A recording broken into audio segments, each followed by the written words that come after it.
Legends say that some people are born with the gift of making true music. It can pierce the veil between life and death, conjure spirits, and bring healing to their communities, but it can also attract evil. In Mississippi in 1932, Sammy enters the church in the middle of Sunday service. He looks exhausted and has blood all over his clothes. Jedediah, the local priest and Sammy's father, starts praying for his son while Sammy has flashbacks of a terrifying creature.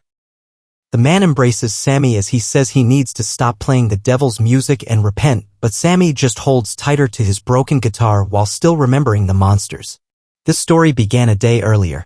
Twin brothers Smoke and Stack return home after spending years in the army and then in Chicago working for the mob. Thanks to money they stole from gangsters, they buy an old sawmill building and its land from former Ku Klux Klan member Hogwood. The brothers warn Hogwood that if they see him or any of his Klan associates near their new property, they'll kill them on the spot. Hogwood laughs and assures them the Klan doesn't exist anymore. Meanwhile, Sammy finds his guitar in the church and Jedediah tells him he brought it there because he wants his son to help with tomorrow's sermon. Jedediah makes him read a passage from the Bible to remind him not to fall for temptations, but Sammy wants to leave. He's finished working and now wants to rest. An angry Jedediah scolds his son for preferring to play music for drunkards rather than being with God and warns him this will attract the devil's attention. At that moment, the twins arrive to pick Sammy up, revealing he's their cousin. The trio drives to the woods to find a truck the twins hid earlier. There's a snake in the back, but they quickly kill it with a knife.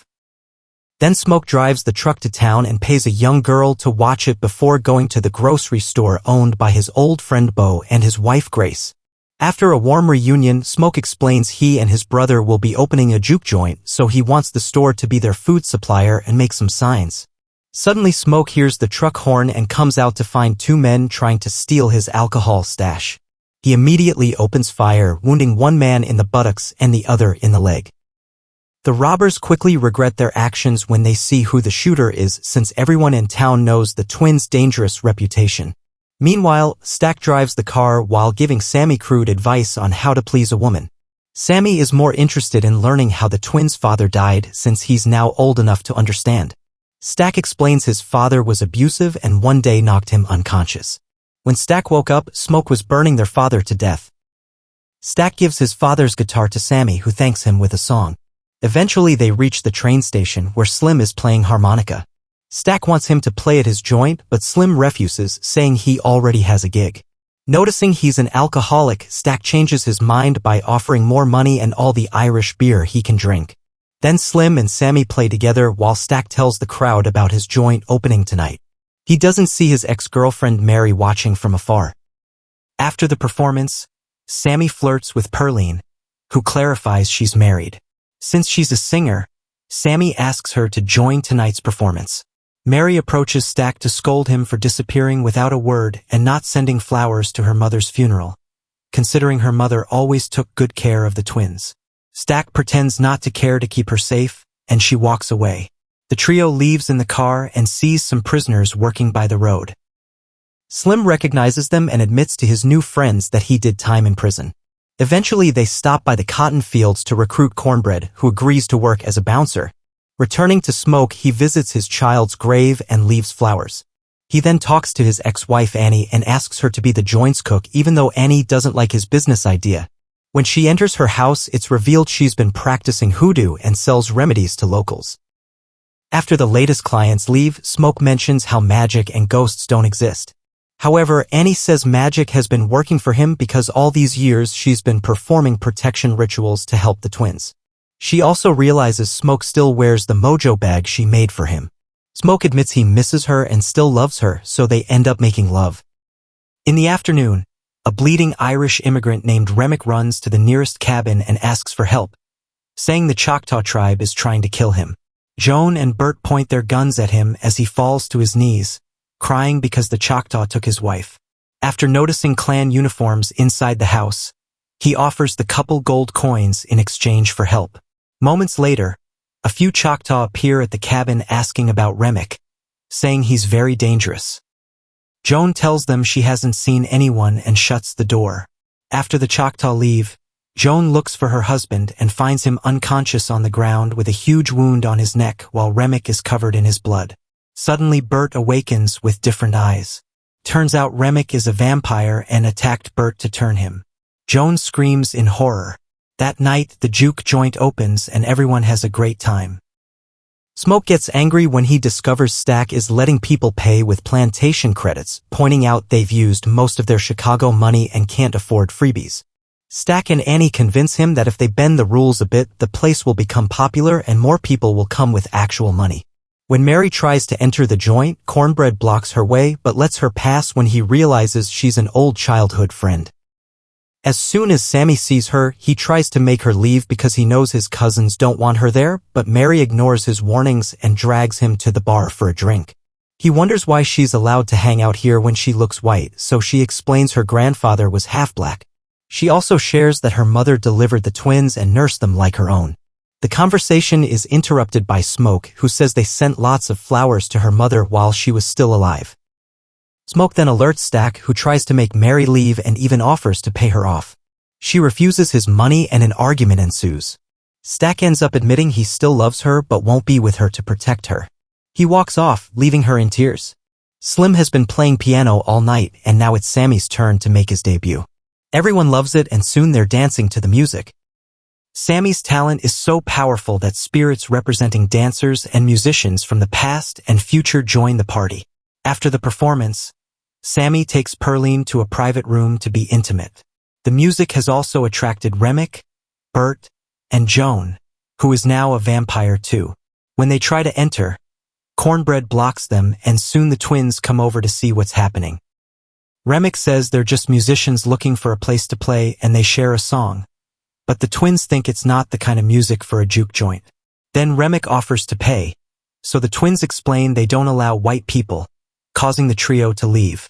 Afterward, Smoke tells Sammy he should stay home and play church music because it's safer, even threatening him with his gun, when Sammy says he'll leave the plantation to find a better life. However, Sammy is determined and Smoke has to put his gun away. Meanwhile, Stack admits to Mary they're losing money because everyone has paid with plantation credits. Mary thinks she should go after the three musicians to check if they truly had cash, and Stack lends her a gun. She finds them singing near the building and Remick shows her his strange gold coins, saying they're from a different place and time.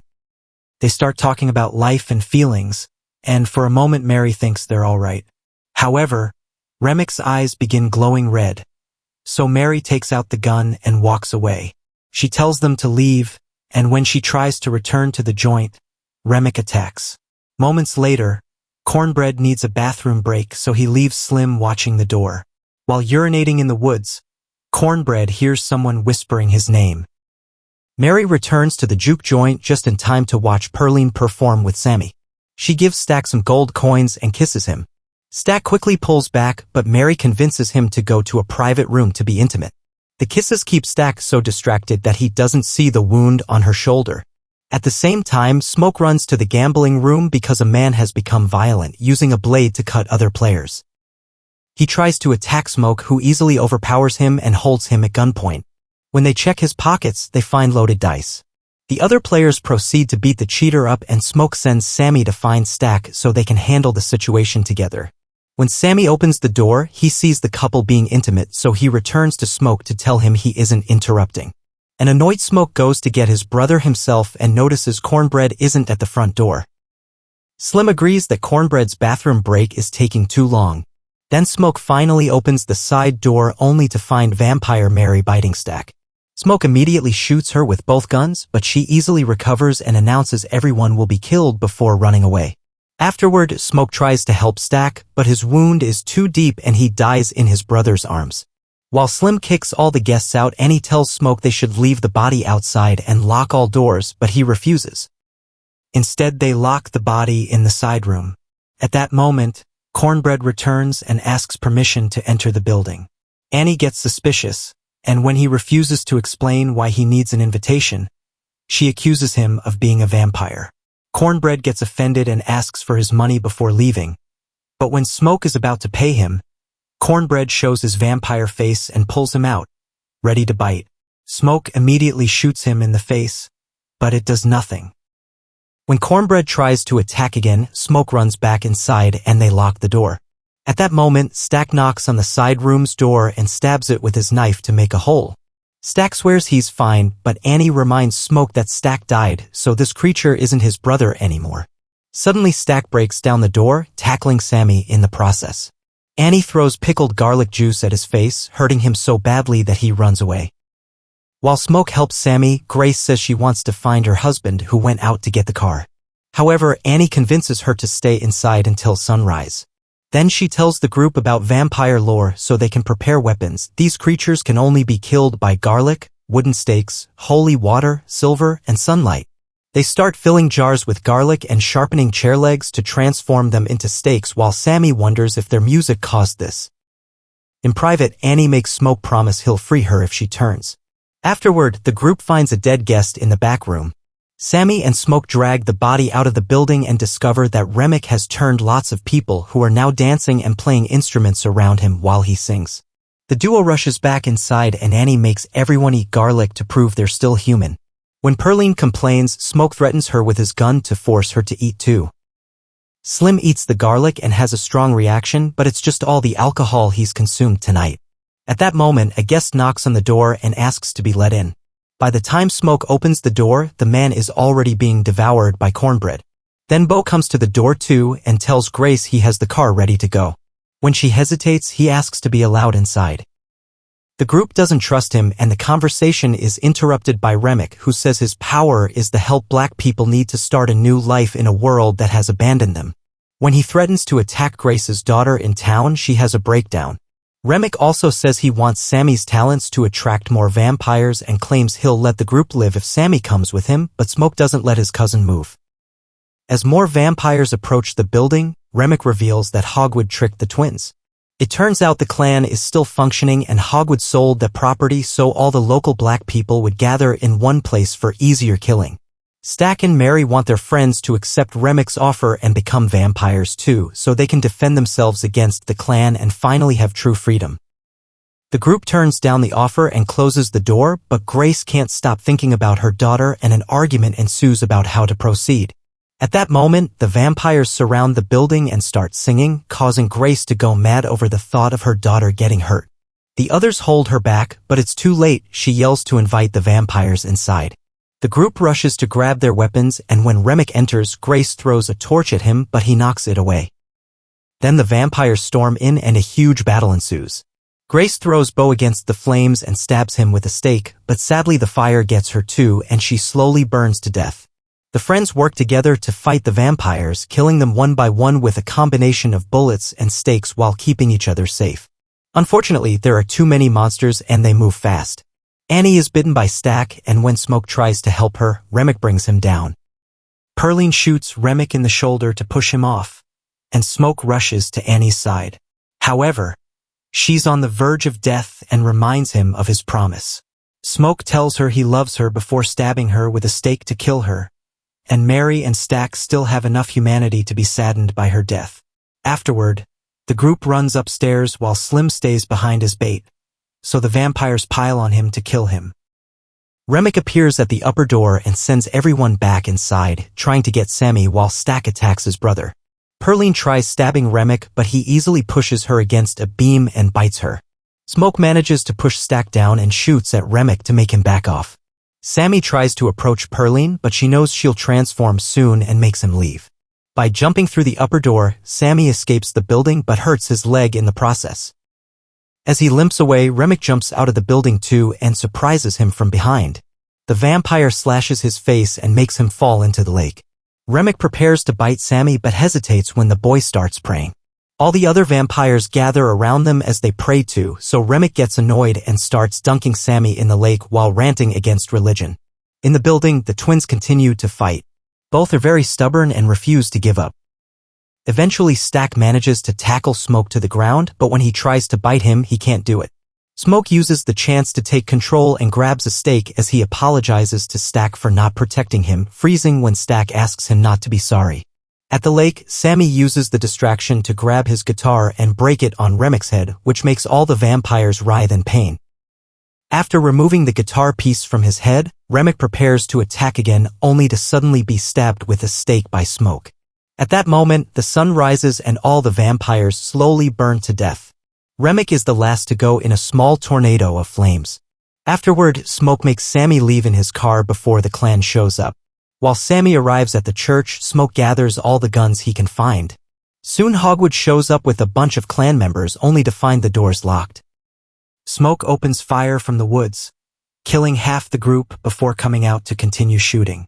The clan fires back, wounding him in the stomach. 2 men try to escape in a truck, but Smoke throws a grenade at them and the truck explodes. The only one left is Hogwood, and Smoke takes a cigarette from him while hallucinating that his wife and child are nearby. Then Hogwood offers some money, so Smoke shoots him to death. He dies at the same time and reunites with his family. At the church, Sammy refuses to drop his guitar.